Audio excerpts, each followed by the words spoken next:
Warning, we are not your attorneys. Please, don't take anything we say as legal advice. I'm Geoff. I'm Mike. And I'm Derrick. And you are listening to the Not So Grand Jury, which is now sponsored by Morwa P. LLC.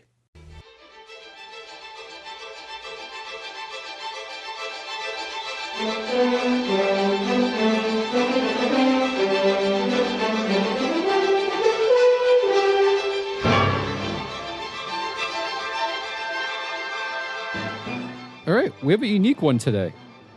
It's not even out on Netflix. Indeed we do, and yes, it'll be out for the listeners. It's weirdly not out for us, but it is in theaters. I know we're all very excited to talk about Spy Kids 3D. And I am actively mad, and the listener will have heard it by now, that my sister texted us that she laughed at that stupid frickin' thing last time. And it led to me having at least 2 more beverages than I needed to for purposes of that episode. But it was good, Mike, and it all made sense. Let's just put it that way. It all made sense. Sure. But we're not talking about Spy Kids anything this episode. We're talking about Wake Up, Dead Man. In this installment, Daniel Craig's gentleman detective tries to solve a seemingly impossible murder. A fire and brimstone preacher stabbed in the back during a mass while alone in a small, stone-walled utility closet with only one entrance. Half a dozen people had a view of the entrance at the time of the killing. No one but the Monsignor entered, and no one left.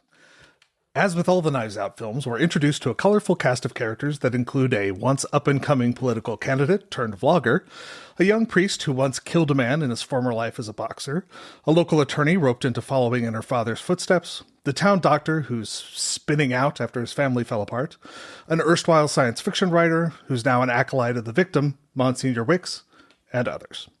Eventually, we learn that the Monsignor's murder is connected to the missing fortune of his late grandfather, Prentice Wicks, the founder of the congregation, and that the murder was carried out in a convoluted manner befitting the Knives Out series, as were several other killings during the movie.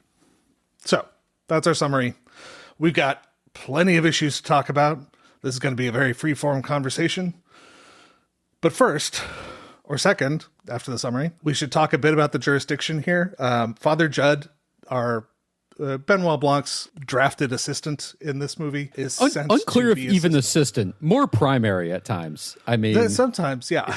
It is an interesting part of Knives Out that Judd is really leading the charge in many ways, and Blanc can be at times a secondary character, like a very secondary character.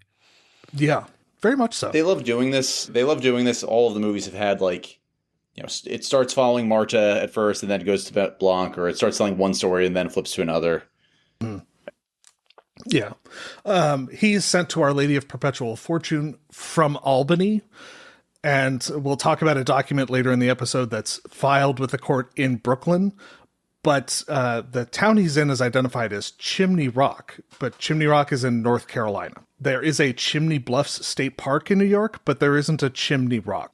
Absent any other information, and given the multiple references that are explicitly made to this being in New York, we are going to presume that this is taking place there and not in North Carolina. So, there's going to be a lot of references to New York law. I realize there's not a Castle Rock in New York. Or Chimney Rock, for that matter. I also want to say it's Our Lady of Perpetual Fortitude, not Fortune. Oh, I wrote Fortitude in the copy here and said it wrong. You're good. I mean, I will say this is one of our, if not the first. I mean, the only other one we did sort of closest to it coming out was the newest episode of King of the Hill. Yeah. Where we didn't have the benefit of all of the commentary on the inner tubes to sort of find things. So I am confident, even by the time this comes out here in 2 weeks, we will have discovered more things and may need to do a sidebar on it. So this is just based on us three's watch in the actual theater. And I'm sure we're going to miss some stuff, but honestly, there's a lot to talk about. So that's not going to be the problem, I don't think. Who wants to jump in first? I'm happy. So I watched this with my wife, who is not a lawyer. We got out of the theater, and she knew I was watching it for the podcast, so she proceeded to list off about 3 or 4 things she thought we should talk about. Okay. Which I enjoy. But I think most importantly, and I think her and I had the sort of same overarching thing, was Blanc basically taking a person of interest on the ride with him while he's investigating. it is very interesting that we aren't told what Blanc is told before he walks into the church as his entrance, right? Mm-hmm. Mm-hmm. Now, every single person who's watching from the theater who knows anything about the other Knives Out movies is aware Blanc was coming. It was just a question of when. We knew he was going to be appearing. We knew he's a detective. Obviously, we have the memory of like, okay, all this little small talk is for him to eventually say, I'm going to be investigating this. We're not sure why. We're not sure who brought him. None of that stuff. We eventually found out that it was like a random connection through one of the police officers, right? Or it's like someone in the police department. I can't recall exactly how that went down. I couldn't recall how we got connected, but the police chief said she was feeling in over her head and called him in. Which, by the way, checks out. Chimney Rock has never had a murder, or if they had a murder, it was an obvious murder. It wasn't one of these. It wasn't a, like, potentially the holy grail impossible murder. Right. In a church. Robot throwing knives. Right. So I get that. What's really interesting is he couldn't have been told much information before he comes in. He's told probably where the murder happens, that they're confused about it, that no one was in the room, blah, blah, blah. He very quickly seems to think Judd can't be the murderer. When, for all practical purposes, he is potentially just as likely to be the murderer as anyone else that was in the church, which is a little interesting. He specifically says it's essentially based on the state of the knees of his pants, which is a very Sherlock Holmes line, and not one that I pulled, so I'll have to drop that in. Right. Your lips are cracked with dehydration. You haven't slept all night. You spent it out of doors by the state of your pant legs on your knees in prayer. What I see is not a guilty man in torment, but an innocent man tormented by guilt. Let me help you. How? This was dressed as a miracle. It's just a murder, and I solve murders. And again, Blanc could be lying. He might be like, I'm picking the priest to walk around with me because he's the one that's going to be able to take me to all the places, give me the most access in the church, blah, blah, blah. But he never deviates from that. Like at all times, he seems to imply that. Now, here it's not going to ultimately become an issue because essentially there's never going to be a trial because they're all dead. Everyone who committed except his assistant. Who? Judd's not dead at the end. But he's the one person that didn't do anything illegal. Right, I know. I'm just saying they aren't all dead. They have a dying declaration from the person who did commit the murder. Right. No, I understand. So my point is, with the exception of him killing a man back in the day, which unless we have no information on what happened in that boxing match, other than that he boxed and hated the guy and killed him, which sounds to me like he was just a very good boxer who happened to kill another guy. Unclear. Obviously, there could be more information. We'll get into that later, I'm guessing. But with the exception of anything that involved the events that happened during the course of the movie, they all kind of died. So there's no trial after this. Yeah. Because the entire movie, all I'm thinking is whoever's responsible for this, their lawyer is going to poke holes in all of this because he's literally walking around with a person of interest the entire time and seems to take what Judd says as gospel fact. That's what happens. Well, he's a priest. Sure. Benoit Blanc, the guy who declares himself, and I forget, we could drop the clip in, he calls himself something, basically a non-believer. Well, isn't this something? Right? It's hard to be in here and not feel his presence. Whose? Oh, God. Oh, yeah. Yeah. You're not a Catholic. No, very much not, no. Proud heretic. Is the one that pleased the priest 100%. Well, it's an interesting pattern between this and Knives Out proper, where he indicates in Knives Out that he knew from the beginning, he knew from the first time he met Marta, not Martha, who's a character in this movie, that Marta had something to do with the killing because she had a spot of blood on her shoes. Yet he brings her on board. So maybe this is part of his, his technique is to bring on the person who is potentially the most likely to be the killer and see where the chips fall. I don't know. There's never really there's no satisfying explanation, really. No. Marta makes sense because he was like close to Harlan. She was close to Harlan and could not tell a lie. Well, and it's don't know the George Washington of that movie. Yeah. And it's especially confusing here when his whole, like, the initial sort of where he walks through what happened in the crime and tells all the potential things. The one he leaves out is the sort of Occam's razor one, which is Judd killed him because he was the first one in. He had 9 seconds before anyone walked in. Yeah. He could have easily done it. Like, it's very interesting that, again, we don't know this through most of the movie because we don't find out about all the twists and the murders and everything till the end, how much a criminal defense lawyer could have poked holes in it. Unfortunately, I took a lot of notes on that in the back of the room, only to realize that was completely useless because everyone's dead by the end. So I just want to bring that up as a point of, if this had gone to trial, there would have been problems. There wasn't, so it's okay. I will say, and this goes back to our commentary from Glass Onion, Blanc does appear to be a slightly better detective in this one. I say slightly because there's still a lot of fuck-ups, and we will get into the fuck-ups. There's certainly issues of tampering of evidence, chain of custody, blah, blah, blah. But at least this time he doesn't actively say things that are legally incorrect as often. Oh, yeah. Right.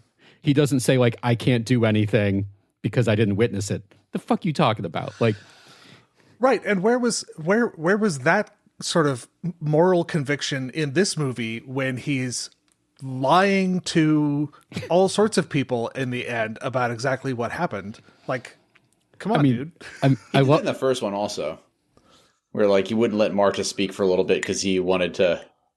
He had just uncovered more evidence. Yes, but that was to prevent her from renouncing the inheritance before he'd had a chance to say it. Fair. Yeah. Here, he leaves it as it is his word that this gem that is the fortune that's being fought over was never found, when in fact it was, and they know exactly where it is. But it confounds me. But he technically, so at the very end, you didn't help me pull that clip, Mike. I know. I mean, for the first one. Yeah. Oh, I forgot it is the first one. Anyway, go ahead, Derrick. I know I'm jumping ahead here, but like at the end when Cy and his lawyer are basically accusing them, they've got to have the diamond or whatever. Like, kind of, it's a little interesting that Blanc, they basically say to Blanc, well, Blanc says he didn't see anything untoward. Technically, he didn't because he walked away. Fair. All right. So a significant point of drama in this is that the prior priest of the church had put his life savings into a large diamond, or had put his life savings into some hidden asset. It disappeared at his death. His daughter was trying to find it, died as a result of trying to find it. His daughter was trying to find it? Yeah, she was trying to find the money.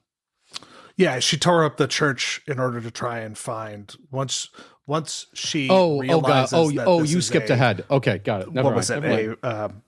It was a diamond. Yeah. Right, but she saw a brand, essentially a brand name, Fabergé, on the logo. Is Fabergé really a brand name, or is that because I was aware of Fabergé eggs as like the things that the czars used to receive. Well, I think he was a jeweler and very well known. I don't know. I don't know if Fabergé itself still exists. Yeah. But she saw a very expensive jewelry box with a tiny, cheap plaster Jesus in it and knew that had to be fake. Which good for her for noticing that, because Benoit Blanc did not notice that. Well, he did notice it, but just not didn't initially. say just right. Once he looked at it. Yeah. There is a flashback when he's sort of explaining some of this. There is a flashback where he does he uses his magnifying glass to see Fabergé. He doesn't say shit the Judd at the time, but it's implied he realized it at the time. Anyway, sorry. I did I'm on board quick now. Google. The House of Fabergé was a Russian jewelry firm from 1842 until the October Revolution in 1917, when it ceased to exist. Okay, so maybe this is an antique version of that or something. Something, yeah. Yeah. Okay, so the daughter dies trying to find this gem. Eventually, the grandson, discovers this where the gem is.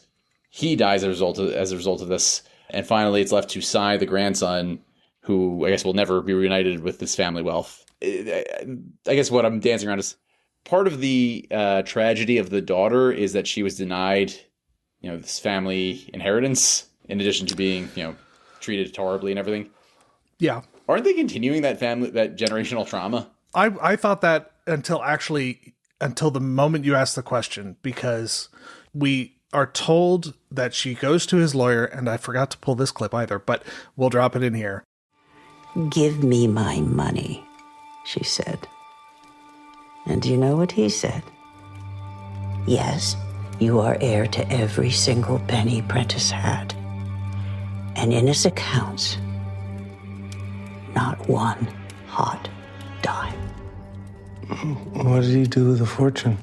Gave it to the poor, say some. Threw it in the ocean, say others. No one knows. It was gone. If she was willed whatever was in his accounts, and this jewel was not in his accounts, it was a physical object, then she wasn't given that in his will. So it was never hers to pass on. It was never Monsignor Wicks's to pass on. I mean, eventually so if you have an unclaimed asset, eventually it will sheet to the state. So I guess it's the states at this point. Potentially. We don't know what else the will said. Yeah, but also if you have something that's not spelled out in the will, which I'm guessing the will did not designate I would guess what happens to a giant diamond, it would just pass through whatever the normal inheritance laws were, which I would assume would be to your child. And there's always the possibility that he is a Catholic priest who may have essentially given it up to the church before he died, so it wasn't even his to will to anyone at all. And then he just ate it. And then he just ate it. I know this belongs to the church, but blood of Christ. Well, it wasn't going to leave either. It was going to be entombed. Yeah. Derrick, you look like you have something to say. Well, so I was just sort of thinking through it because there's obviously a whole thing about unclaimed funds here. It's like a question of who owned it, because again, we are told that it's the elder Wicks's property, fortune. Yep. Yeah. Fortune, and all we know is that Grace is entitled to. It's unclear what she's entitled to.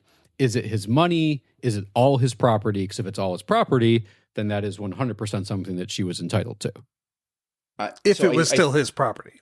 I think it has to be all of his property, because anything that's not spelled out in the will, she's also getting just through the normal inheritance. And unless it explicitly disclaimed that in the will, or said the church gets to keep my giant diamond. Was she the only heir? That we know of. So that, I guess that leads to a question too. Yeah, there's an interesting... So I spent most of the movie thinking that Martha, Glenn Close's character, was Prentice's daughter, and that the myth of Grace was a myth that they had created as instead they went a different direction with that, the lore of the church. And yes, they went a different direction from that. But we have no idea who Martha is. All we know is she apparently is a child at this church. I was struggling with what to name her. What do you call her? Just the church lady? She's not a nun. She's yes, a church lady. We'll have to pull some Dana Carvey clips. Yeah. Well, isn't that special? Yeah, I mean, I have no idea what her title might be. I may have been raised Catholic, but that only lasted until I was about 14. On that note, I did some digging. Apparently, Ryan Johnson was, and I hope I'm saying his name right, was raised very Catholic, and that's the big influence on this. But now is apparently an atheist or something. Gotcha. Okay, so I'm going back here. I want to make sure I haven't missed anything, and maybe I've screwed this entirely up. Prentice Wicks doesn't he have 2 kids? Who's the second kid? The Monsignor. The Monsignor is his grandson. Yeah, grandson. Grace was his mom. Yep. Grace was his mom. Okay, so let's talk this through. If Grace was entitled to everything, and then she died, it goes to her kid. Yep. So it is. So there really isn't a question that it's the Monsignors. It's just a question of who technically owned it first, if it was the church or if it was him individually. Yes, although I'm sure this takes place in Maine, right? We already New York. Yeah. Okay, New York. There must be something about unclaimed property issuing to the state. So no, my argument is we don't know whether he, as a Catholic priest, gave up his, worldly possessions to the church, which is what they're supposed to do, is my understanding. Granted, I didn't, go very far in my Catholicism, obviously. Shocking. But if we assume that that is what happened, then his fortune was actually the church's fortune, and so it was not his to give away. That's my only point. Understood. Yeah, it may have cheats to the state. I have a feeling it's honestly more of a situation where the state holds it until it's probably considered abandoned, but it's not really abandoned. Honestly, that becomes too complicated. This might be a sidebar because honestly, I have no idea. Okay. If any of our listeners have a good idea, please let us know. To you New York estate lawyers who are listening to us, comment and tell us how stupid we are. Yeah, and if there are any Catholic priests in the audience, tell us how stupid. Tell us how stupid we are. Tell us why. Oh, excellent. Good. Okay. On the if we want to stick with the Catholic note, I can tell you guys the big plot hole that I may have found. Okay. Oh, go for it. So the murder takes place on Good Friday. Yes. And then he's supposed to rise from the dead on the following Sunday. Mm-hmm. Do you know what happened that Monday? This is 2025, the year of our Lord 2025. Oh, the Pope the died. day after Easter? Oh, the Pope died. Fun. I forgot all about that. Okay, yeah. Probably would have been big news for these people. Probably. Although, do we even get to, I guess... Yeah. Do we get to Monday? I'm pretty sure. Because... Yeah. He rises from the dead Sunday night. Interesting. He rises from the dead Sunday night? I think so. Maybe I'm wrong. Maybe I'm off by a day, in which case this all fits perfectly. Does Blanc arrive on Easter Sunday? No, he arrives on Saturday. Okay, I thought so. Because at one point, priest Father Judd is... Someone honestly, walks Blanc in. got there shockingly fast. He must have already been in New York. Yeah.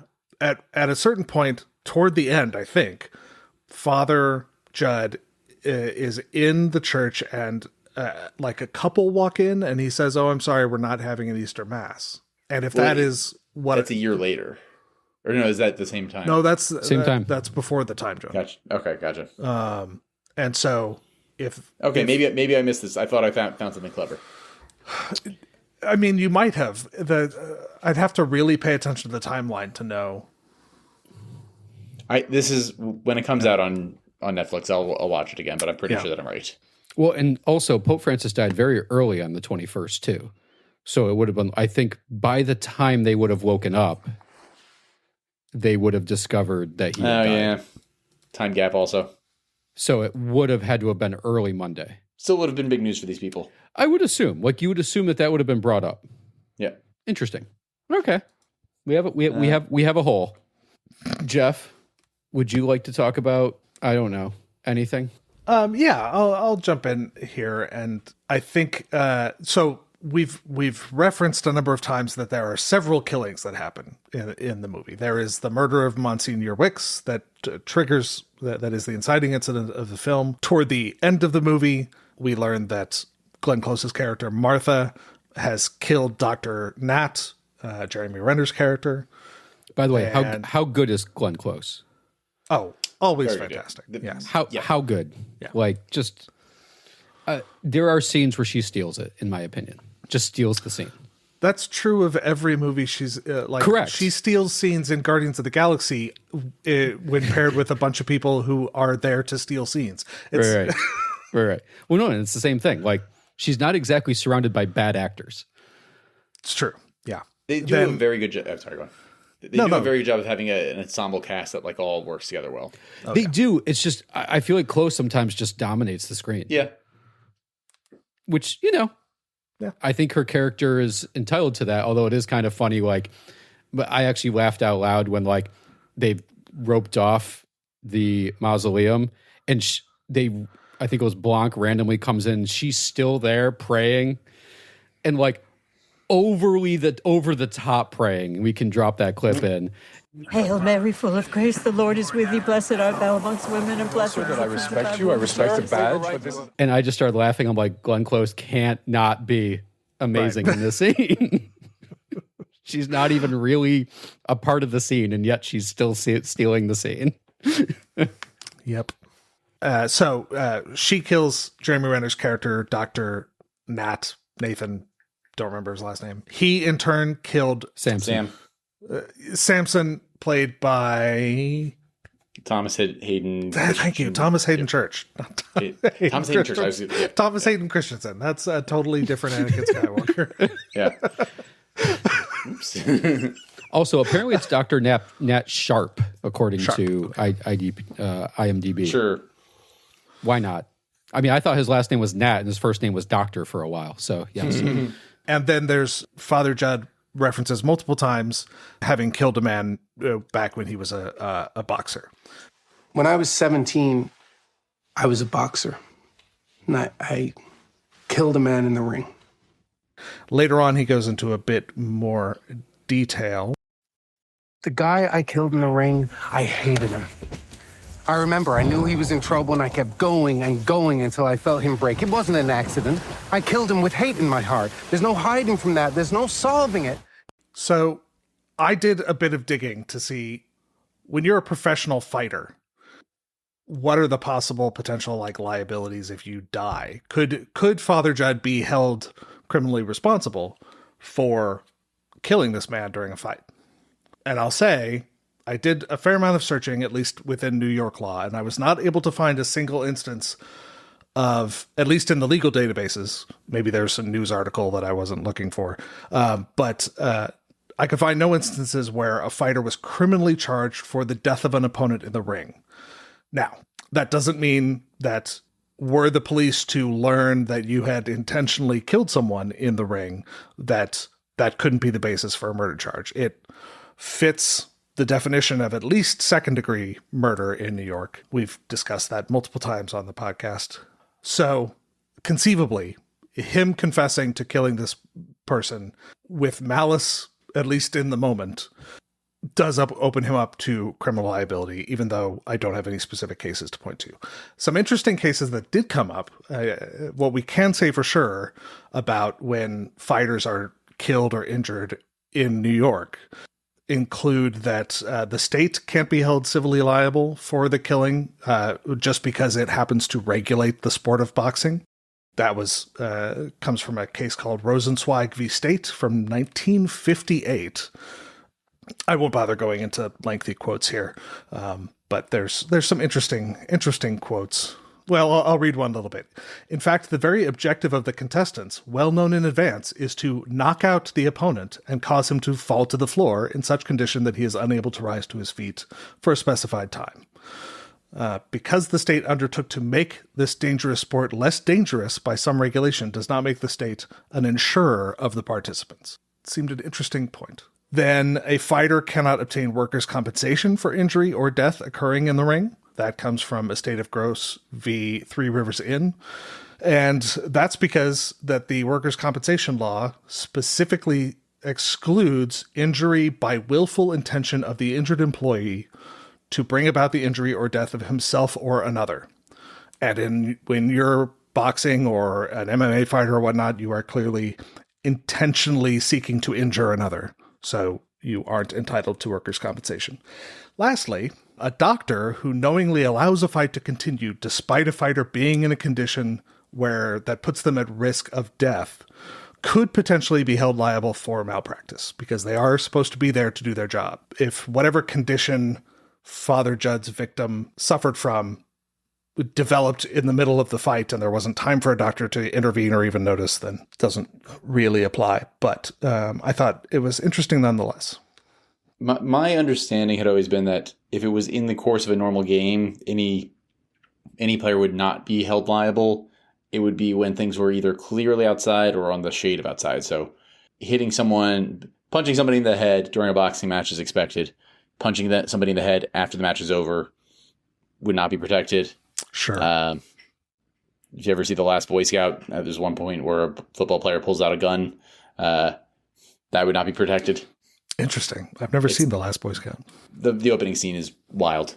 Okay. So when it comes to boxing, my guess is that just because he hated the guy is not enough. Just because he wanted to kill him in the boxing match is not enough. There is a sort of some form of consent assumption of risk involved.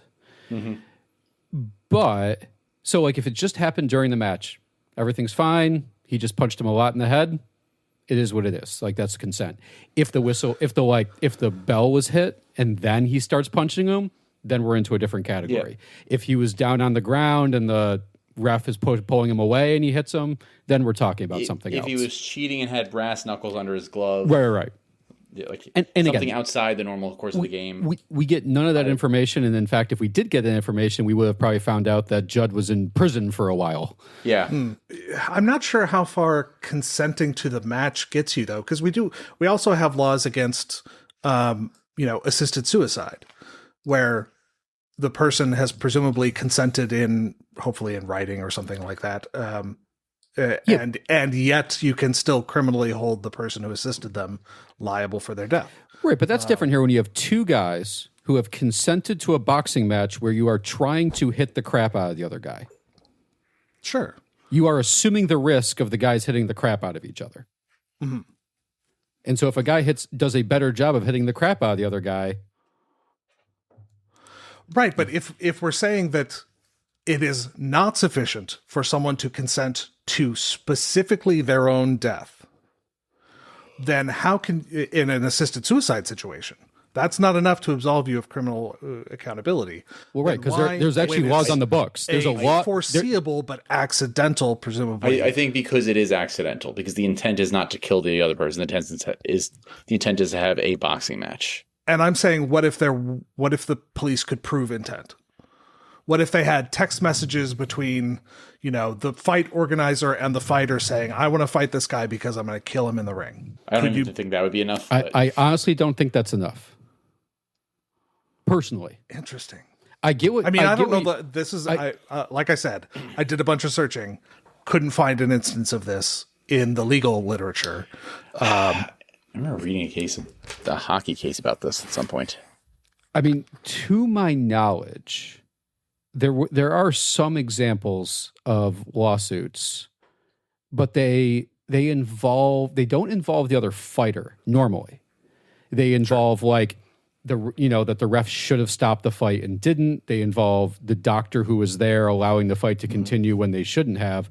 I'm not aware of any boxer who actually got charged and or even civilly had to pay anything for killing a person in the ring, even if and again, I don't know if anyone's ever come out and said, I hate that guy, I want to kill him. But even so, let's be honest, you got to have hundreds. There's got to be some mental hatred for the other person if you're going into a boxing match with your goal of not getting killed yourself. Sure, and actually given the, what is it called in wrestling? Kayfabe? The sort of fake, amping up of the conflict between the fighters that... I would be surprised if there weren't played up claims of, I can't wait to face him in the ring. I'm going to kill him or something. He's not going to leave the ring or something like that. Right.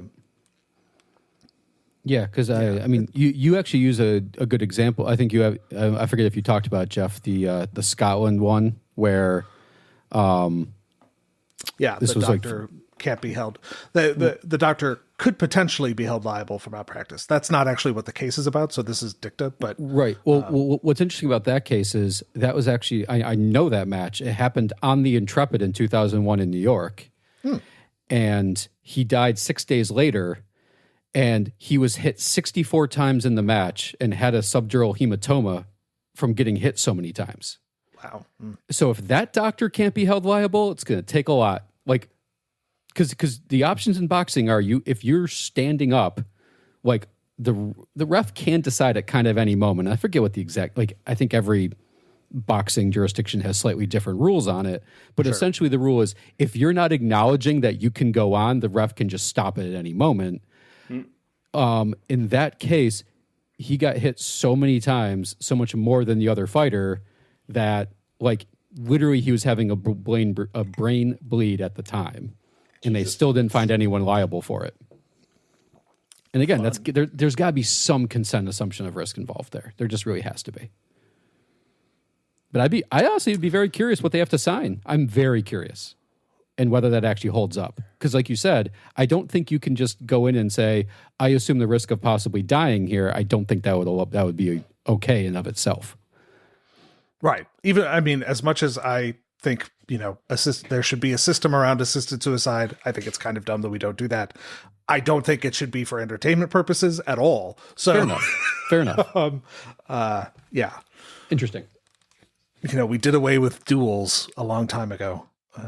Right. In the common law. But yet we are apparently shooting people again. So we got that going for us. Oh, jeez.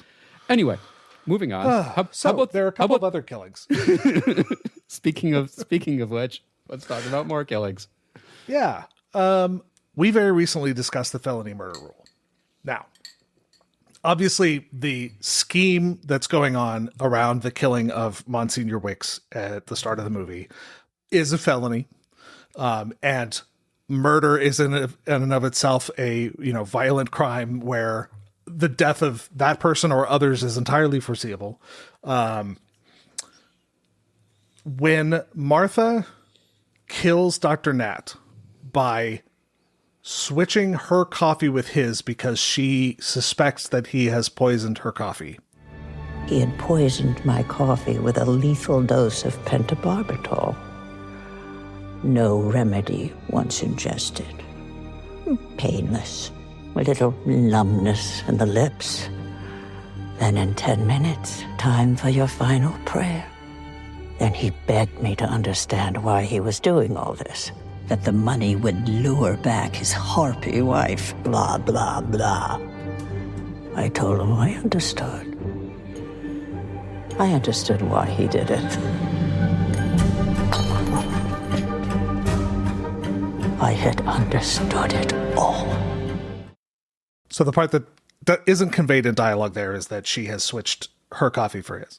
By the way, everyone dies from pentobarbital. Pentobarbital. Yes. Everyone. Except it only incapacitates Monsignor Wicks. He's then stabbed. Right. Yeah. By Dr. Nat. So Dr. Nat is threatening her life, even if he's not doing it out loud. She switches the coffee to protect herself. A, does that count as self-defense? And B, even if it does, self-defense is not a defense. It doesn't get you around the felony murder rule. It's entirely foreseeable that those involved in a criminal conspiracy might go after each other in the course of carrying out the conspiracy. So in the world where she survives, she doesn't poison herself. Is she charged with Dr. Nat's murder? Right. Yeah. Well, first question. I think so. So hold on. I need to go back to square zero. Okay. What's the felony involved in the felony murder rule? The murder and scheme around Monsignor Wicks. Murder cannot be a part of the felony murder rule. That's just murder. Felony murder rule only applies if it's a non-murder felony. Let's pull up New York statute. That's actually per most statutes. So we're not talking felony murder rule. We're talking different instances of murder. What about the conspiracy to conceal evidence and all of that around? Well, then it's not really a violent crime. No. Correct. All right. So, Correct. But wait a minute. I could see, you can't charge someone you can't charge the murderer with murder and felony murder. But when the getaway driver is killed by cops, in a car chase in fleeing the murder scene with the murderer in the car, that's a second death. That's accomplice law. No longer. So it's a completely so felony murder. And this is, by the way, I hate the felony murder rule. And this is one of the reasons why I hate the felony murder rule. The felony murder rule really only applies when it's a non-murder felony. I don't hate the felony murder rule.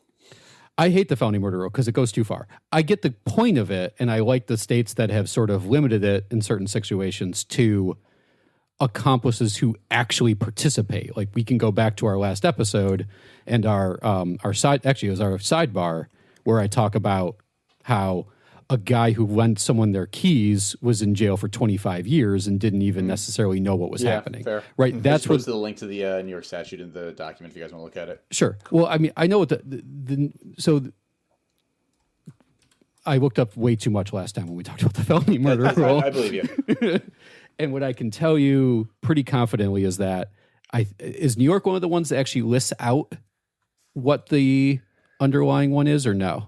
I'm reading it for the first time now, but I don't see it now. As I mentioned on the sidebar, and if you haven't listened to the sidebar, I highly recommend you do. Affirmative defense to murder secretaries. Is some states list out the specific crimes that can be part of the felony murder rule. Others just say it's got to be a like certain level of felony.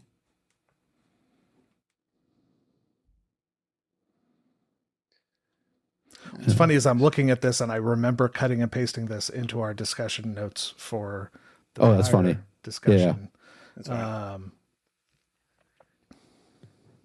So I can be confidently and tell you that, so what's interesting, Geoff, the reason I know this is not just because I know it can't be murder. It's because even if it were a lesser quote unquote felony, that's part of, that would be like, good example, assault. If you were to assault someone, then it leads to murder. That's not the felony murder rule because the assault led to the murder. It really has to be a felony that then separately led to a death. I always think of arson as an example. Unreasonably dangerous. Right. Like even if you were just burning down the restaurant for the insurance money, you didn't know that somebody was sleeping under the in the garage. Still your fault. Right. Yeah, and you're right. New York law does list the specific crimes. Acting either alone or with one or more other persons, he commits or attempts to commit robbery, burglary, kidnapping, arson, rape in the first degree, a crime formally defined in section 130.5 of this title. Not sure what that refers to.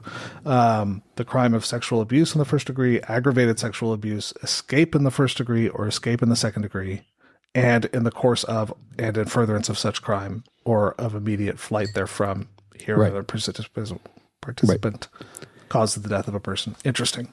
Right. So, and by the way, I didn't think of this until you had started putting stuff out. I didn't even think about it. So really, we're not talking about, is this a defense to felony murder? We're talking about, is this defense to murder?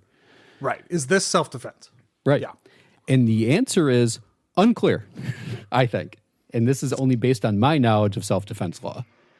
And that's because and this also is jurisdiction dependent. We know we're in New York, so we can talk about New York. New York has a duty to retreat. Mm-hmm. And from what I can tell from that scene, she could have retreated. Yeah, this is not castle doctrine. She's in somebody else's house. Right. She could have poured the drink out. She could have found an excuse to leave really quickly. She could have left. Yeah. She he didn't seem like he was holding her, No. There was no, so I actually think here that self-defense does not apply because she had a duty to retreat. She didn't actually retreat. Again, there are arguments that she felt like she couldn't. I don't see it here. Yeah. Yeah, I agree. Yeah. I don't think this qualifies as self-defense. Either way, she's dead. Well, yes. Thankfully, it doesn't matter. By the end of the movie, she is dead. A lethal dose of pentobarbital. Right. Yes. Right. Okay. That was very interesting because I did not know that about the felony murder rule. Nah. We find out more and more stupidity. Yeah. This is good. More felony murders every day. We're learning things as we record, guys. This is fun. Yeah. I mean, that's how it goes sometimes. It's going to be interesting to edit that, but it will be very interesting. That may my deepest sympathies. That actually may end up being a separate sidebar that we just cut out, and then we have a sidebar about the felony murder rule. That's fine. We might do that. Honestly, yeah, because it wasn't integral to the plot point of the actual movie, so that would be just right. But 15 minutes out. Right. All right. Good talk. So we can also, we could discuss Nat killing Samson, but it's pretty murder. Pretty clearly murder. Yeah. Well, it's murder. Can we talk for 1 second about how this kid who's good at boxing keeps getting his ass kicked by old men? Yes, because I thought several times he was going to, come back at Monsignor Wicks after he's punched. Punched or thrown shit at him or done other things. Yeah. But he has decided to give up his ability to take a punch. But has no problem slapping Martha. Oh yeah. Yeah. So that's the thing that puts him over the edge? 9 months ago, when this asshole deacon said something way out of line, and I did this.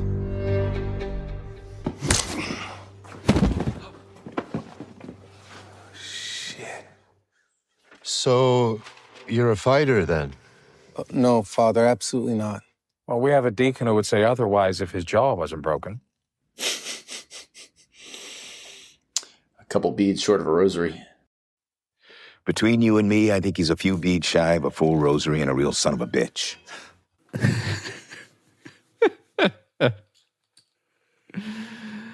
I love that. Several members, as Geoff points out in the notes, several former James Bond co-stars appear in this, or have appeared in the Knives Out universe. That wasn't me. I think that was Derrick. That was Derrick. Right. That was me putting that in. Yeah. I did not add any Easter eggs. Ah, gotcha. Okay. There's also several Avengers that pop up. I take that back. I added one little note. Yeah, we were discussing as we left the theater that Josh Brolin, Jeremy Renner, Dave Bautista, and Glenn Close, Chris Evans. I'm trying to think if there's anyone else. Martha. Glenn Close, yeah. Glenn Close, there you go, yeah.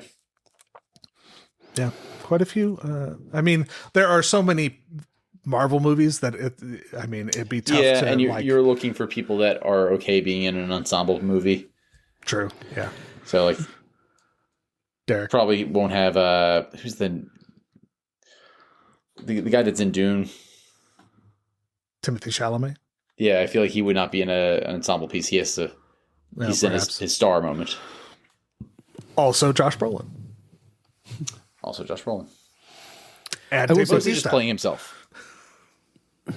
Dave Bautista, that's right, yeah. I will say... Skarsgård. There's always got to be a Skarsgård in every movie. Skarsgård's in Dune. Not in this. He's not in the Knives Out yet. Yeah.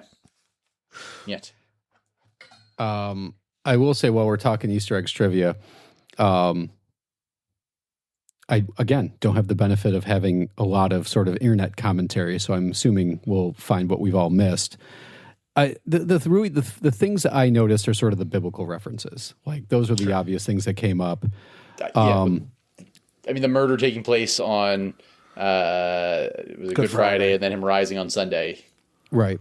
Well, I mean, and interesting, again, I didn't necessarily know this as the movie was happening, like the name Martha, like she appears in the Bible in connection with the raising of the dead of her brother. It's a little on the nose here in some ways, like not her brother, but as it were. I looked Samson up. is also a biblical character. That was the one. That Right. The one that I like, it was banging around in the back of my brain, but I never actually. No Benoit's in the Bible. Also true. Sorry, go ahead.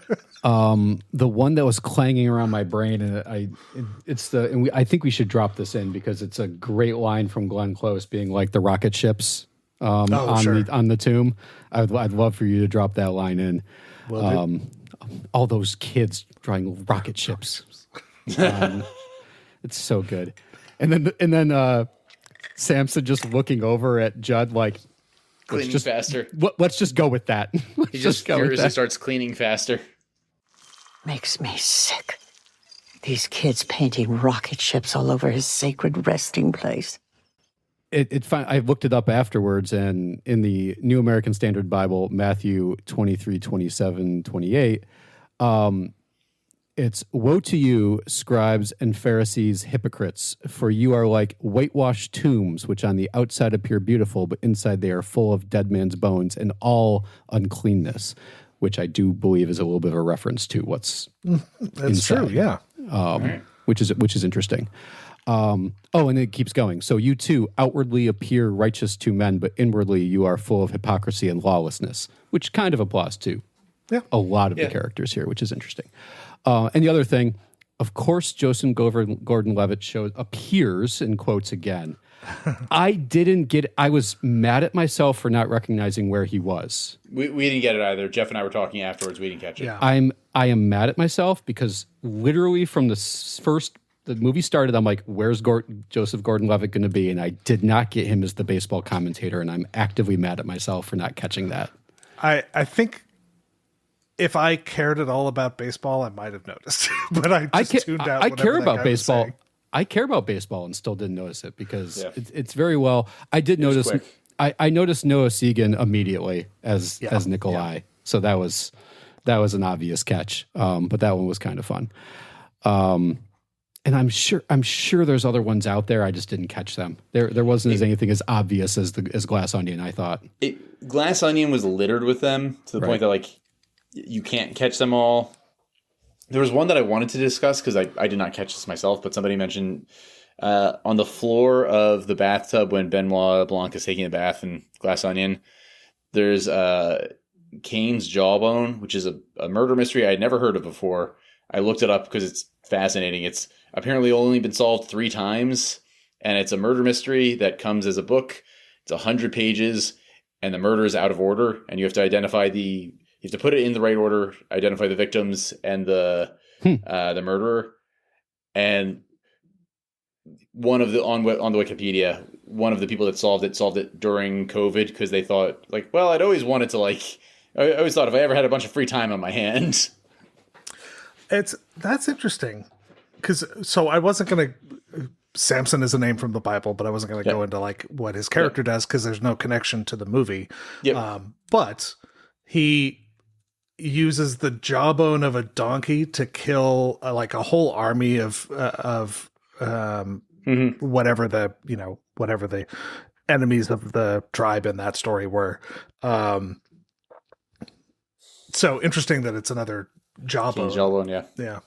Although it is a little interesting that doesn't Samson die because like he pushes against the pillars of a temple and it crashes on him? I'm not saying that's exactly what happens here, but it's a little interesting that he dies immediately after pushing out of a mausoleum.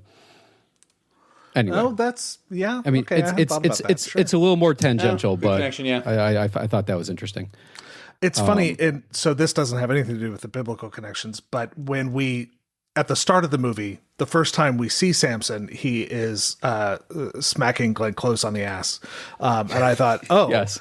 This is going to be another sexual harassment in the workplace thing, but with an interesting wrinkle, at least from my perspective, because there's a whole thing called the ministerial exception that means you can't sue churches for shit like this.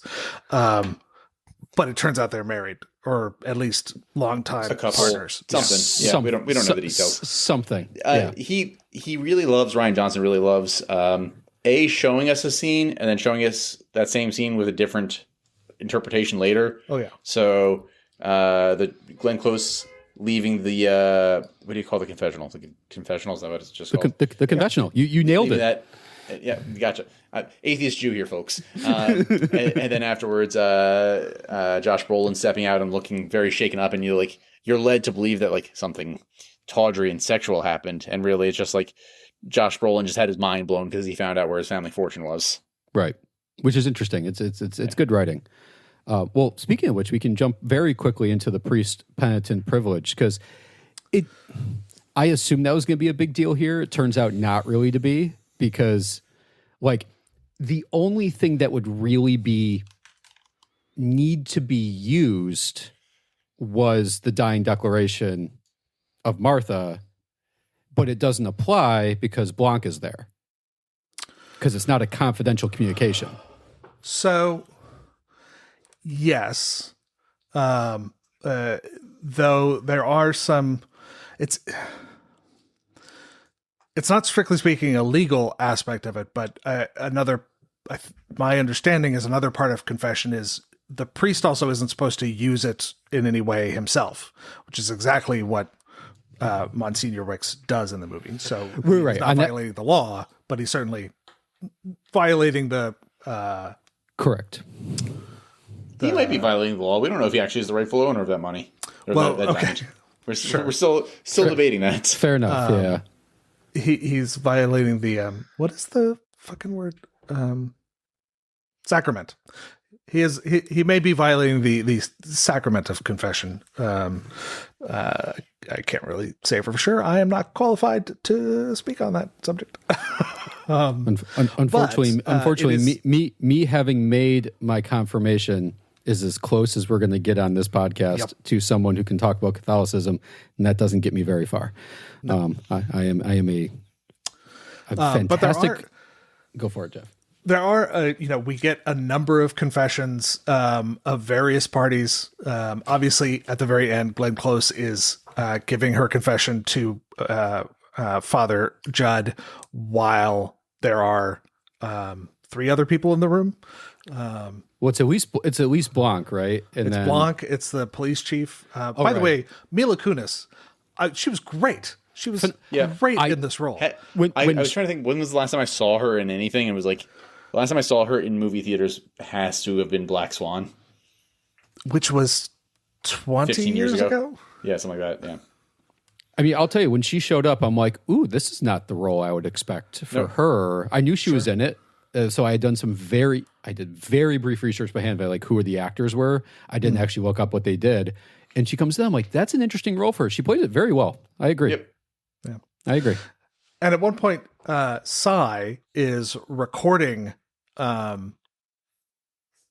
Father Judd giving confession to Monsignor Wicks, where they end up having Monsignor Wicks punches him and kicks him a few times, and then Cy emerges from around a corner with his ever-present streaming rig. Hi everyone, Derrick here with a brief message. The Not So Grand Jury is sponsored by my law firm, Morwa PLLC. One of Morwa PLC's many practice areas is business law. If you are a business owner or someone who is thinking of starting up a new or side business, you need a legal team who can efficiently provide you legal counsel, keeping you and your business away from potential legal issues, and if necessary, representing you in any disputes that do arise. We pride ourselves on being cost efficient while also getting to know our clients. If you want less stress and more support, you need Morwa. If you would like to set up a free consult, please click on the link in the show notes, visit our website, www.mooreatty.com, that's mooreatty.com, or email us at contact@mooreatty.com. And now, back to the show. So, I mentioned in the introduction, Cy is, it turns out, Monsignor Wicks' illegitimate child, who has been raised as the adopted son of Vera, who thinks that Cy is her own father's illegitimate son, but that turns out not to be the case. Couple levels of potential illegitimacy, which is always fun. Yes, and we're going to circle back to Vera's involvement in this in a bit, but Cy is recording everything in this movie. Like he hang on, I'll just play a couple of instances of his vlogging. I'm probably going to post this tomorrow. Can I tag you? I prefer you didn't. I probably will anyway. I know. And one more. Who wants to go first? I'll tell you. Cy, hey, wait, hold on there, buddy. Hey. No. You shut your mouth, you little shit weasel. This isn't your decision. You tell him nothing. Whoa, hey, see, Father Judd, I promise you that what we talked about that night has nothing to do with Wick's killing, okay?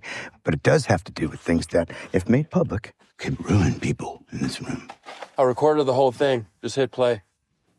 So, New York is what's called a one-party consent state, meaning that if you are a party to a conversation, you have the right to record that conversation on your own without informing everyone who's part of the conversation of that fact.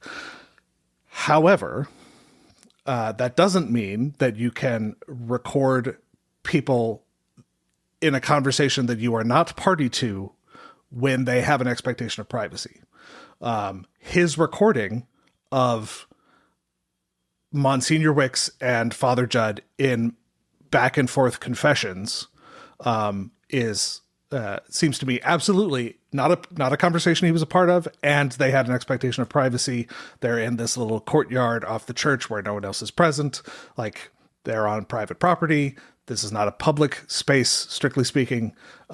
So presumably he could be held liable for violating New York's wiretapping law for recording that conversation. And we've mentioned one party and two party consent. We have mentioned over the course of this podcast several times one party consent states and two party consent states. I thought I would note here an example where it doesn't matter whether or not you yourself consent to recording and it's a one party state. He did not have the right to record and then publish that conversation. In the other instances, the instance where he recorded the whole meeting with them in the in Monsignor Wicks's sanctuary, he had his streaming rig sitting on the couch next to him. He was very much a part of that conversation. It would cover him in that instance. So I thought that was worth noting. And unless someone else wants to jump in, a good transition to Vera and some legal, ethical responsibilities that she blatantly violates. Fun. Go for it. Yeah. It's been a while since we talked about it's been a while since we talked about legal ethics. It's been, I think, since Suits, right? I think so, yeah. Yeah. Which seems just a moment ago, but these come out every 2 weeks and it's been a while. Yeah. It has. So let me play this clip. Yesterday, I got a call from a family law colleague in Brooklyn. He wanted to double-check contact details for Monsignor Jefferson Wicks, my client, because my client had filed an AOP with him in Brooklyn. So I would not know. What's an AOP? Acknowledgement of parentage. Affirmation that I, Jefferson Wicks, am the biological father of Cyrus Draven. So that is a bit of what Cy recorded during that meeting in Monsignor Wicks's sanctuary. She is Monsignor Wicks's attorney. She is contacted by another attorney who's also doing work for Monsignor Wicks about that legal work. That is confidential. It's not privileged because it's not a communication between an attorney and a client, but that is absolutely her receiving information in the course of being his attorney, which she then just divulges to an entire room full of people. That is a no-no. Derrick, you look curious. Well, here comes the question. Is it public? Is his filing of it? If it's under seal, I'm 100% on board with you. Okay. That's an excellent point that I have not factored in. Honestly, I don't know the answer to that question. Perhaps the way she comes about having this information is supposed to be what if confidential? Cy's aware of it? Well, Cy was made aware of it by that morning. So yeah. But if he authorizes it, if he says, I'm going to say this, does that give any leeway there? Well, because Wicks Vera told him, right? I mean, he might have been made aware by the actual signing of the. We could drop the clip in. Right? We could drop the whole clip where then he responds after that, right? Because someone says, "Cy, were you aware of it?" I think he says Vera told me. Okay. Yeah, I believe that's accurate. But we'll play the clip. Cy, did you know? Not until Vera told me this morning. In my mind, this is all about, is the filing public? I don't know the answer to that question. So that brings me to exactly what an AOP actually is under the law. Now, this is an acknowledgement of parentage, as they accurately state in the movie. We're in New York law. So this is New York's Family Court Act, Section 516A, acknowledgement of parentage. Now, so it goes into the statute says, that this is essentially a document saying that you acknowledge that you are the parent of a child, and brings with it a number of, you have the duty to support the child and things like that. Cy is well beyond 18, so it's not as though there's child support going on, but it is interesting, side note, that were it not for this document, Cy would not be entitled to any of Wicks's inheritance, if indeed Prentice's fortune is rightfully Monsignor Wicks. What is Josh Brolin's character's first name? Do we know? Yep. I've just been calling him Monsignor Jefferson. Wicks. Oh yes, Jefferson Wicks. That is said several times. Okay, yes. So the statute here, going back to your earlier question about whether or not it's public or private information, Mike, an acknowledgement of parentage is must be filed pursuant to section blah blah blah of the public health law with the registrar of the district in which the birth occurred and in which the birth certificate has been filed. Then, so it has to be at least on file with the government. Now, that doesn't necessarily make it public. The other caveat to that, however, comes when the question arises of whether or not Cy is a proper heir of Jefferson Wicks, because the New York law on estates, powers, and trusts says that a non-marital child, as Cy is here, he is not the product of any marriage of Jefferson's with another person. A non-marital child is the legitimate child of his father or non-gestating intended parent, so that he and his issue inherit from such parent and such parent's kindred if, among other things, the father of the child has signed an instrument acknowledging parentage, provided that the mother and other legal guardian of such child is notified of the document. So, Vera is his adopted mother, but she isn't his mother, strictly speaking, and she's not his legal guardian because he's an adult. So, there was no obligation to disclose that document to her. So I don't think it's a public document. Okay. I very quickly looked it up while you were saying that. It probably is not, given the amount of sensitive information. Like, I don't think you could just redact that stuff out. Sure. I don't think you could get it through a FOIA request or something like that. So you're probably correct that it's not public, in which case now I'm back on your side. Okay. So that was a nice little digression through several aspects of New York law. Right. Which we may or may not edit out at some point, but we'll figure that out. But the upshot is, Jefferson Wicks has acknowledged that he is Cy's father. Cy could potentially inherit from him. And that document was not itself public, so Vera couldn't discuss it through that means. The fact that she was told of it and provided it through the course of her representation of Jefferson is a violation of her ethical obligations, violation of attorney-client confidentiality. So that actually may... So to go back to the original thing, it's probably improper for her to bring that up.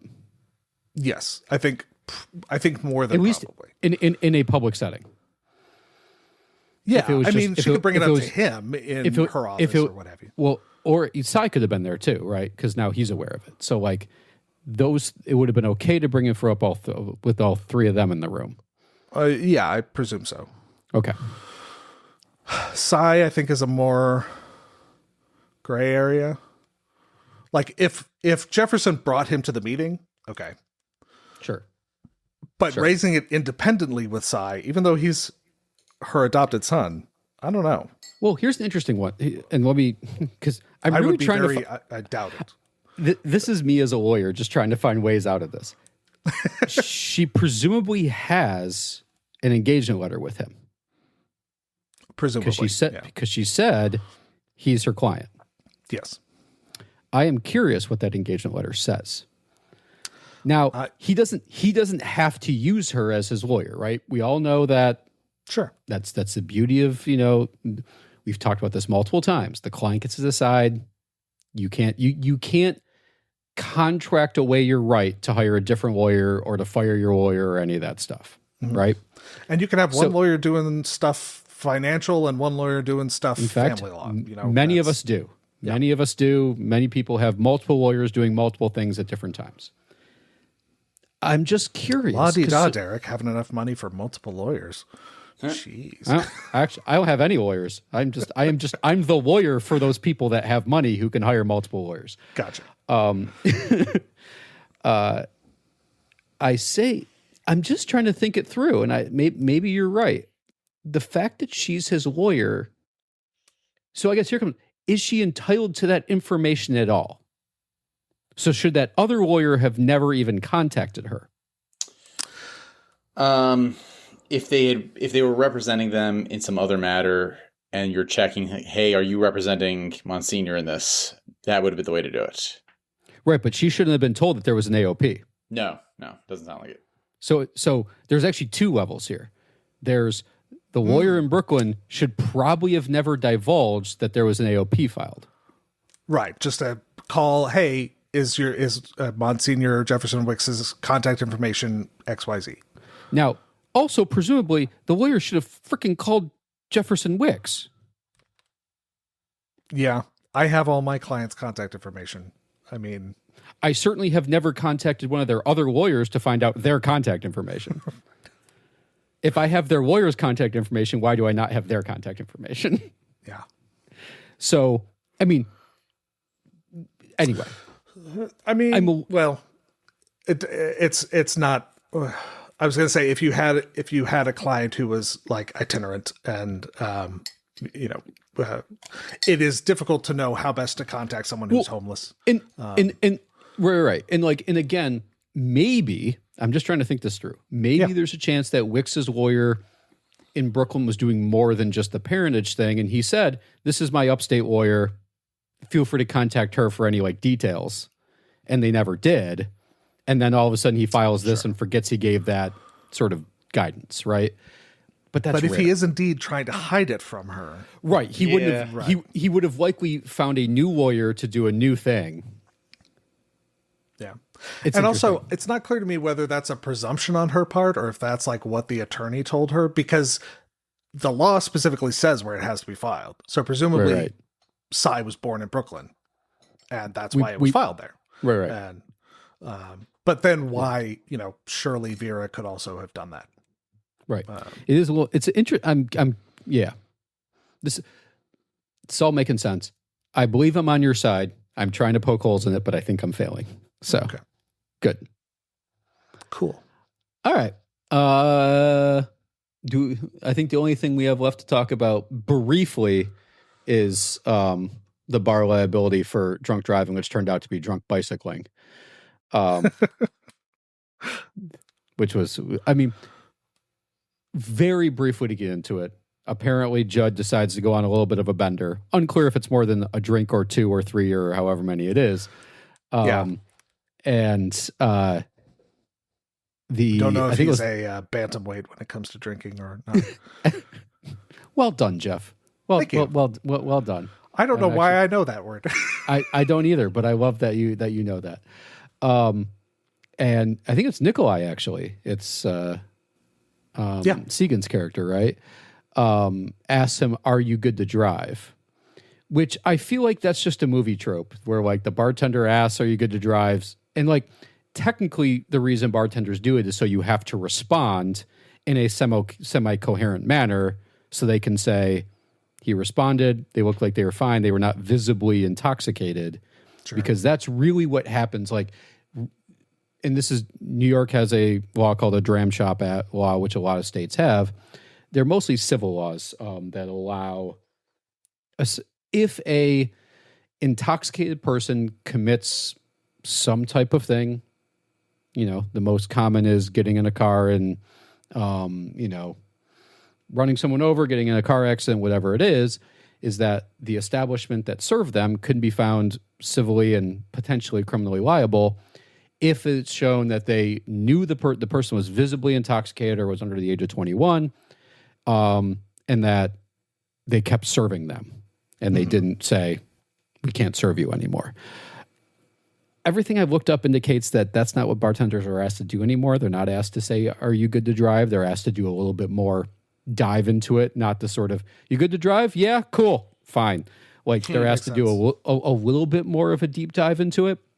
Like that wouldn't be enough to say we're not liable because I asked them if they're good to drive and they said yes. It's very easy to say the word yes in any intoxicated state. It's a little harder to explain things. Go for it, Geoff. And the obligation there is to stop serving them. It is not to like actively intervene to prevent them from getting in their car or something like that. Correct. There is no liability for you once you discover after the fact that they are intoxicated, but you didn't discover it while you were serving them. They can't have liability for that. Right. I'll briefly play the clip because, I mean, Father Judd is a bit, several sheets to the wind. Sure. I got pretty toasty. The world's a wolf. You devil wolf. You're devil wolf. Nikolai, I'm sorry. I broke that. Don't worry about it. My head. The junk lamps. Come on. Hey, are you good to drive? Yeah. Are you sure? Yeah, he's pretty toasted, like he said. Yes. Correct. Now, then it's funny they flash forward to then him being on a bicycle, not in the car. And I'm like, because I did have that moment of like, he's not getting in the car. I'm confident he's not. And then I'm like, yep, there we go. Bicycle. That's what I would have expected to see. Yep. Which is confident. A little harder to get in trouble. Much harder to get in trouble. A little bit, yeah. But anyway, probably nothing there. Even if he did get into a car, there's honestly nothing there. We can talk about whether that's a good or bad thing, but sure, in terms of the way the law is written, like nothing there. All right. Anything else, gentlemen? Let's see. Let me just. I mean, you guys want to just talk about like the. Sorry, go on. No, go ahead, Mike. Do you want to talk about just like the overall setting of the movie? Tell me more. What do you mean? All right, so if you guys have anything about this individual movie, let's do that first, and then I just want to talk about like the Knives Out trilogy as a whole. Well, you brought up earlier that Benoit Blanc is a slightly better detective in this movie than in at least Glass Onion. I brought that up. You brought that up, Derrick? Okay, yes. But he is, tampering with evidence and the chain of custody all over the place. Do we want to at least say a few words about that? I mean, he does. That's just the short version. Like, in fact, he destroys a couple things. He does. He when they go into the basement, he fundamentally changes the crime scene, right? In a number of ways, right? That don't record well, so we don't have clips for it. But watch the movie, right? No, he changes the scene. They destroy the thing that had the diamond in it, but no longer does. Oh, yeah. Literally, they acknowledged later had to be worth itself $40,000. Right, in and of itself, right. So just destroy that. Again, lots of touching, lots of other things that would have led to, and even if the cops had already in some cases, it seems like the cops had already done their dusting and already done everything they needed to do. Right. Yeah. It's still not great to just start fumbling through everything. I'm the thing, and this isn't necessarily a legal issue. I have a lot of questions about some of the non-legal things he does. He claims at the end that he saw Martha's touching her lips and knew she was about to die, but does not hold her and force her to come back. He just assumes she's going to come back and confess. Yeah. He's really good at reading people, though. That's really how he knew the priest was innocent the moment he met him. And just he's the best poker reader for a guy that doesn't play poker. Funny enough, Daniel Craig, notoriously known to be a shitty poker player. So maybe we have a thing about when you don't play poker. I was just rewatching Casino Royale. And there is a great clip. It's an interview afterwards with the Mads Mikkelsen, Yeah, where he basically says Daniel Craig sucks at poker. Yep. I think, Geoff, you may have even sent that to me, I think. I'm the one that sent it to you. You sent it to me, Mike. Yeah. But, everybody knew how to play poker actually around that table, except for one, Daniel. He had no clue. he sucked. And it was like, it was the worst thing ever that he, of all people, had to beat me and win all my money. It was like, this is wrong. Well, I got him back with the rope. So that's good. I already knew that Daniel Craig was terrible at poker. I had never actually seen that interview before, which is hilarious. That like they were actively mad that Craig has to beat them in the scene because he has no idea what he's actually doing in real life, which is funny. So you got that, and then you've got. I'm still a little confused about the time where like he's at the police station, and then Judge shows up to confess, even though apparently he's got nothing to confess to. But let's not get into that.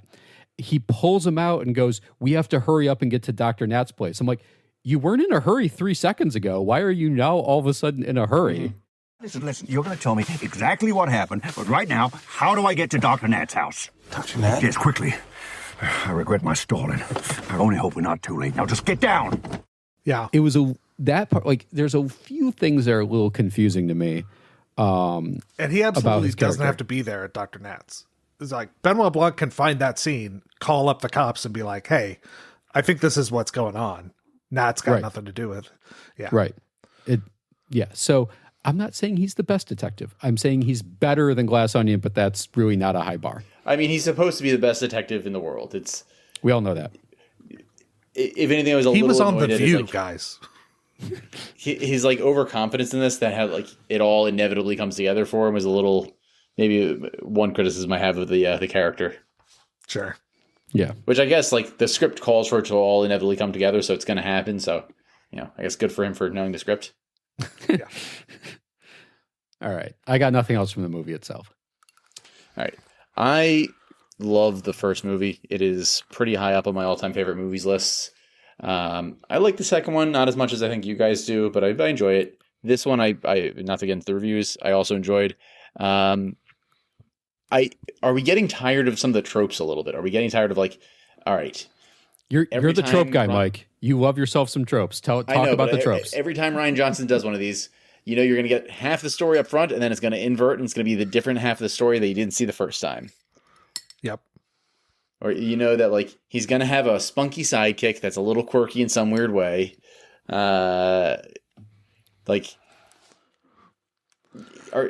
Is that tiring on anybody? Or still just enjoying the ride.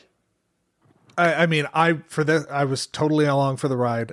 I do think, given Rian Johnson's proclivity for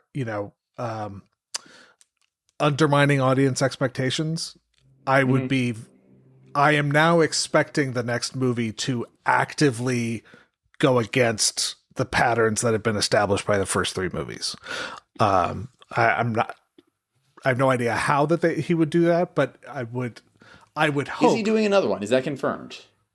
So I checked. A fourth one is not yet confirmed. Both Daniel Craig and he have said, if the right story comes along, we're both eager to do a fourth.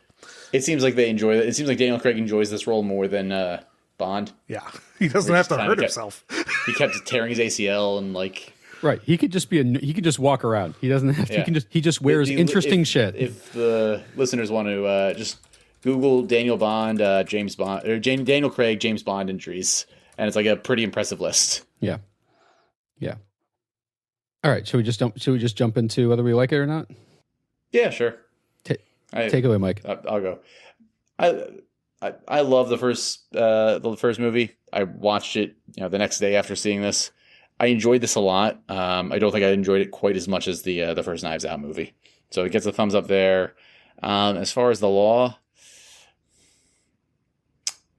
I think it actually there's nothing for it to really. I mean, the big fuck up is who played Cy's mom? Kerry Washington.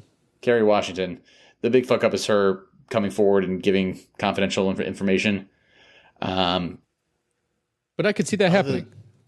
I could see that happening in a church group. It would be a big fuck up, and this seems like the kind of thing that you would get in real trouble for. Yeah, and lawyers regularly do get in trouble for this kind of thing. And the explanation that oh no, I just told everyone in the church circle about it. Doesn't seem like a good defense. I'm still probably going to give it a thumbs up on the law just because everything else seemed to be mostly okay. I guess Benoit Blanc stumbling into a scene. I'll give it a slight no, just a bare minimum no.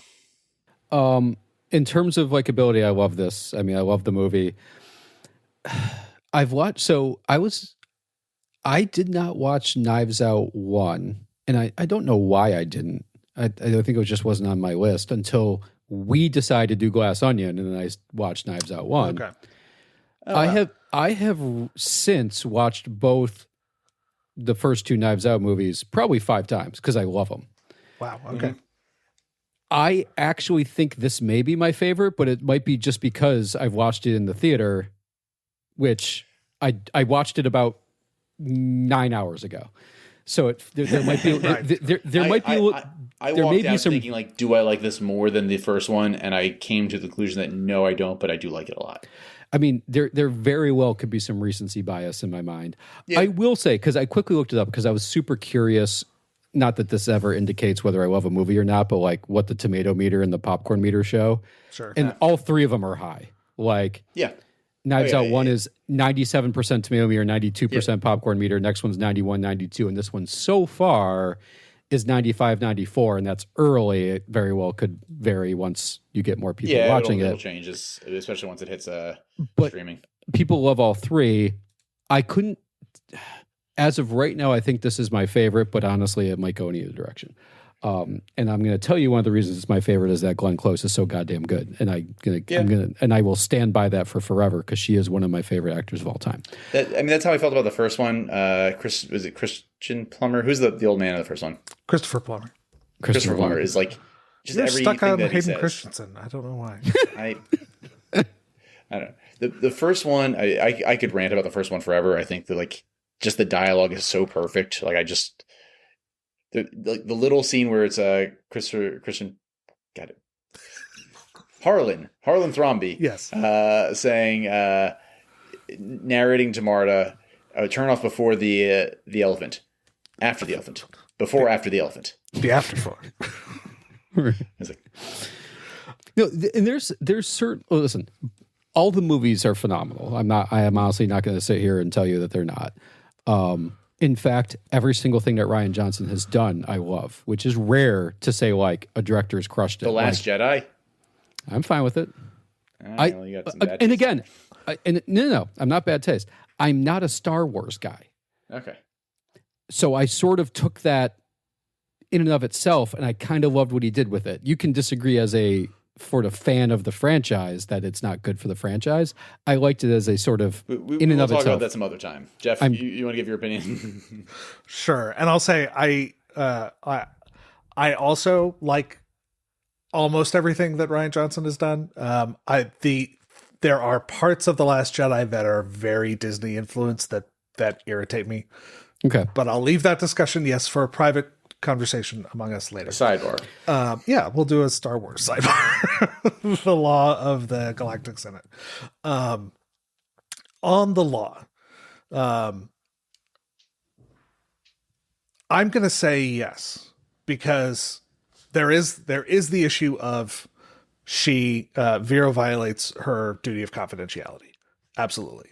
But attorneys do that. And it's not as though the movie expressly gets the law wrong. She, like all the other characters, is breaking rules and not a very, hypocritical in many ways. She has flaws. So I'm not going to necessarily dock it for that. I'm going to give it a bunch. I have to give it a point for an acknowledgement of parentage is actually a thing that I had not heard of before this movie and did a deep dive into, and am surprised that they got a fair amount of it right. Nothing jumped out at me as wrong at all in their description of that, which is surprising. We didn't even really touch on it, but Mike, you and I had a moment. We talked about Mila Kunis's character, the chief of police here, but there's a moment where she expressly tells Father Judd, "You are entitled to have a lawyer here for this," and I'll play the clip because we didn't play it earlier. Father, I need to know you understand the situation. We are not all buddies running around trying to solve a case. You are still a suspect. The point is, you do not need to be here without a lawyer. Do you understand that? And a good cop will make sure that the person that they potentially, conceivably could have in custody is informed of their rights. Now, she doesn't read him his Miranda rights or anything, but the fact that they had her character take that step impressed me a lot. The other area where I have to give it a point on the law, where was it? Oh, well, there was a third one. I can't think of it right now. So at least two big points in its favor. No real points where they expressly get the law wrong. People are violating the law, but people are violating the law left and right in this movie.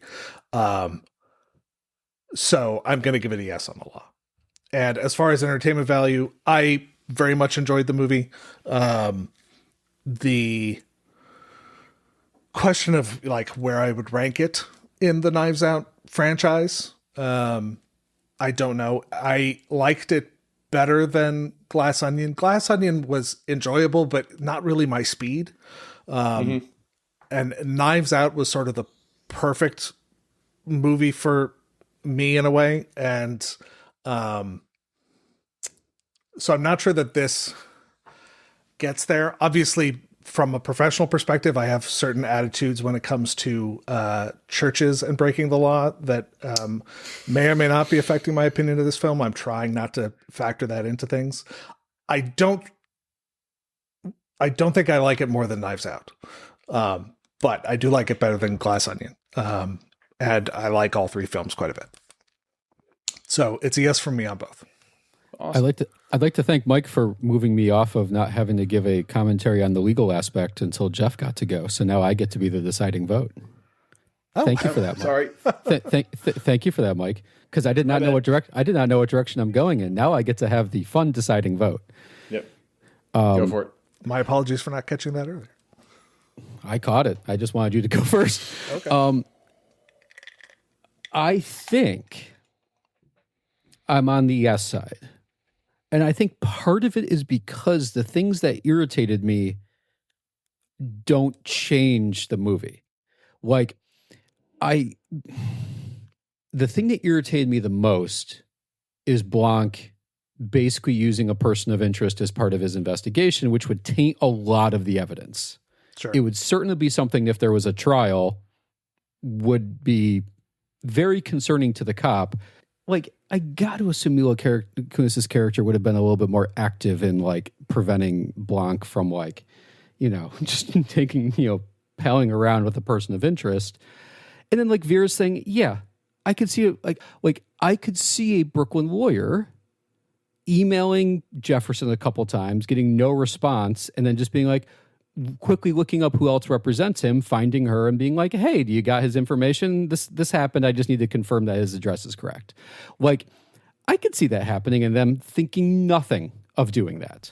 Sure. You know, and again, having no idea, although I got to assume if you're a lawyer who deals with AOPs, you got to assume they're private and confidential. But again, there isn't as much legal stuff to get wrong, but you know, some of the stuff they did it correctly. And I do think they got most of the sort of like, and this isn't legal, but like, you know, a lot of the stuff involving sort of priest-penitents and stuff like that. I think they actually got that pretty correct, or at least how it would have gone. And a lot of it felt like it would have happened in real life. That's, I think, the short version of all this, is that even the stuff that is quote unquote wrong, I could see how it would have happened in real life. So I'm going to say yes.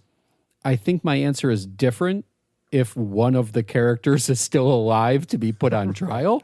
If one of the actual perpetrators ever actually faced any legal consequences. I may have a very different answer then, but because of that, I think I'm saying yes. But it's sort of in the middle. So, yeah. Okay. But again, fun movie, great movie. Very much enjoyed it in the theater. I will say, if and when I watched it on Netflix, and this is the one thing that I didn't like about watching it in the theater.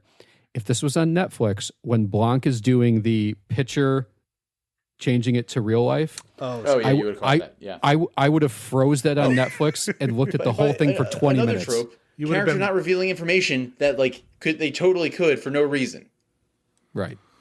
Well, or was Blanc holding back to see what would come out of it? I think that goes to he brings close to him the person who's like most likely to have done it, even if he thinks they didn't, just to see how the cards, how things play out. And in that situation, he showed it to him, and the guy and Judd went, "Oh, that bag," and went to the bag. I think that gave him information. That's true. I can see it. I can see it. But if I was watching that, I would have froze that photo for a while to see if I would have seen what he was looking at. Yeah. The grown-up version of those highlights magazines. Spot the differences. Right. But no, love the movie. Love it. Good times. I will be very curious by the time this comes out if we have to talk about new things, because this is the first time we've watched something once in the theater and just going off of memory. Sure. There might be a sidebar. Or a second episode. I'd be happy to do that again. Yeah. Fun times. Right. Good talking to you. All right. Good times, boys. Later. Little punk bitch.